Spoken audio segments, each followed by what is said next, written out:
Hello friends, आज हम discuss करेंगे PY2 जून 2012 एपोरिया। ये एपोरिया टर्म दिया था डेरिडा ने। It refers to an unresolvable difficulty in a text.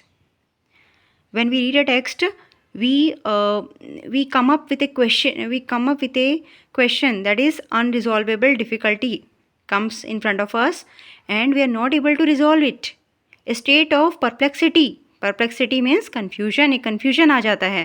N इम्पेसी in a text, एक डेडलॉक या हॉल्ट आ जाता है, एक रुकावट आ जाती है। फॉर एग्जाम्पल, हैमलेट का एक कोट है to be or not to be. Hamlet play जो शेक्सपियर ने लिखा था उसका कोट है to be or not to be. Hamlet जो है अपने फादर के घोस्ट को देखने के बाद एक स्टेट ऑफ कन्फ्यूजन में आ जाता है कि क्या उसके चाचा क्लॉडियस ने उसके फादर का मर्डर किया था, तो क्या उसको एक्शन लेना चाहिए या नहीं लेना चाहिए, या इस चीज़ को वो कैसे प्रूव करे। इन सारे कन्फ्यूजन से वो गुजर रहा होता है और वो एक सेंटेंस बोलता है, कोट बोलता है, to be or not to be, what to do.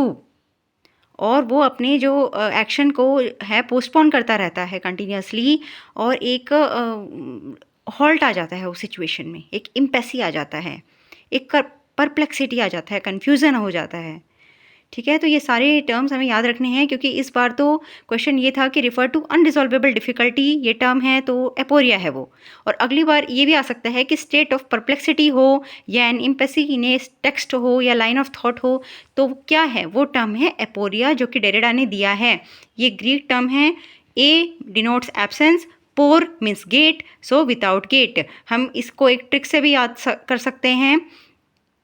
For example, there is a house, big house that is without a gate, so Derrida is confused. Derrida is in an unresolvable difficulty. वो difficulty ये है कि without, वो house जो है वो with gate के बिना है, अब उसकी सेफ्टी कैसे होगी, तो उसे चिंता होती है। तो हम इस ट्रिक से इसको याद कर सकते हैं। और ये जो टर्म है, जो डेरिडा हैं, ये एक पोस्ट स्ट्रक्चरलिस्ट हैं, और ये जो टर्म ये आता है यूनिट लिटरेरी थियोरी वाले यूनिट में, ये टर्म आता है एपोरिया। और साथ में जब हम ये देखेंगे पोस्ट स्ट्रक्चरलिज्म देखेंगे, तो जब पोस्ट स्ट्रक्चरलिज्म में जब हाइफन आ जाता है तो वो एक लिटरेरी मूवमेंट है जो एक पर्टिकुलर टाइम से पर्टिकुलर टाइम तक चला था।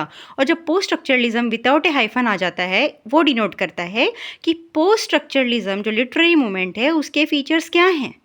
वो डिनोट करता है ये वाला पोस्ट स्ट्रक्चरलिज्म जिसमें हाइफन बीच में नहीं है, ये फीचर्स बताता है पोस्ट स्ट्रक्चरलिज्म के। और डीकंस्ट्रक्शन होता है, जैसे कि कोई बिल्डिंग है फॉर एग्जाम्पल, या कोई कॉन्सेप्ट है या कोई टेक्स्ट है, उसको डीकंस्ट्रक्ट करना। कंस्ट्रक्ट करना मतलब बनाना, डीकंस्ट्रक्ट करना मतलब तोड़ना, उसको एनालाइज करना, अच्छे से उसको तोड़ मरोड़ के समझना कि वो टेक्स्ट है क्या, वो किन किन चीज़ों से बना है, वो है डीकंस्ट्रक्शन। तो deconstruction is also by Derrida and he is a post structuralist. Then इसमें काफ़ी सारे टर्मिनोलॉजीज आती हैं और जो हमें याद रखनी ज़रूरी है, समझनी ज़रूरी है, और ये कभी भी एग्ज़ाम में पूछी जा सकती है, स्पेशली यूजीसी नेट में। मेटाफिजिक्स ऑफ एब्सेंस क्या होता है? देखिए, जब कोई टेक्स्ट है तो डेरिडा कहते हैं कि हमें एब्सेंस को समझना होगा। ठीक है, जो टेक्स्ट में दे रखा है वो तो प्रेजेंस है, वो तो हर कोई समझ रहा है, हमें एब्सेंस को भी समझना पड़ेगा कि उस टेक्स्ट में एब्सेंट क्या है। और स्पीच वर्सेस राइटिंग, तो जो ओल्ड जो फिलोसोफर्स हैं जैसे कि प्लेटो हो गया, उन्होंने काफ़ी लोगों ने स्पीच को इम्पोर्टेंस दी थी ओवर राइटिंग, और डेरिडा ने जो है राइटिंग को, डेरिडा ने भी जो है स्पीच को प्रेफरेंस दी है ओवर राइटिंग। डेरिडा ने कहा है कि जो स्पीच है वो ऑथेंटिक है। जैसे हम किसी का इंटरव्यू सुन रहे हैं तो हमने देख लिया कि फॉर एग्जांपल एक फेमस पर्सनैलिटी का इंटरव्यू लिया जा रहा है, तो अपने इंटरव्यू में वो क्या बोल रहा है हमने अपने कानों से सुना और आंखों से देखा, तो वो बहुत ज़्यादा ऑथेंटिक माना है डेरिडा ने। और स्पीच को ये माना है कि स्पीच में एक सेंटर होता है, एक बोलने वाला होता है, या एक एसेंस होता है, या एक रीज़न होता है स्पीच में। तो इसीलिए जो है डेरिडा ने उस सेंटर पे फोकस किया है, तो उसने कहा है लोगोसेंट्रिसिज्म, लोगोस रीज़न पे उसने डेरिडा ने फोकस किया है, तो उसे बोलता है लोगोसेंट्रिसिज्म या फिर मेटाफिजिक्स ऑफ प्रेजेंस। और डेरिडा ने जो है गॉड को कहा है ट्रांसेंडेंटल सिग्निफाइड। और एक टर्म आता है आइटरेशन। तो जो ये आइटरेशन टर्म है इसका मीनिंग होता है repetition. He says writing should be iterable और can be copied. Okay, so iteration means repetition. It is also called Chinese whisper. This is iteration, Chinese whisper or repetition. And writing should be can be copied, so it should be iterable. Then he says supplement. He says कि supplement जो है writing is extra to reading. supplement क्या होता है? कुछ extra. supplement कहते नहीं, supplement papers होते हैं जब हम एग्ज़ाम्स लिखते हैं तो पेपर्स सप्लीमेंट शीट होती है, सप्लीमेंट पेपर्स होते हैं, तो वो है एक्स्ट्रा। तो writing is extra to reading, ठीक है। जैसे तो उसने ये माना है क्योंकि रीडिंग से हमें सब समझ आ जाता है और राइटिंग एक्स्ट्रा है उसको समझाने के लिए। और दूसरा इसने ये कहा है कि ट्रेस, जैसे कि विमेन मेन और वुमेन का बहुत उसने कंपैरिजन किया है और कहा है कि men and women are not supplement to each other, rather they are trace to each other.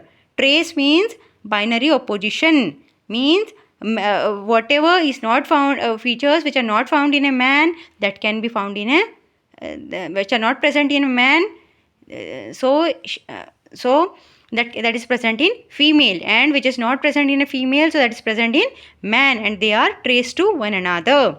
That comes in intertextuality. And phonocentrism, phono means sound, so he is giving importance to reading over writing.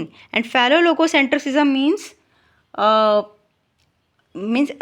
फोनोसेंट्रोसिज्म ने उसने speech को importance दी है।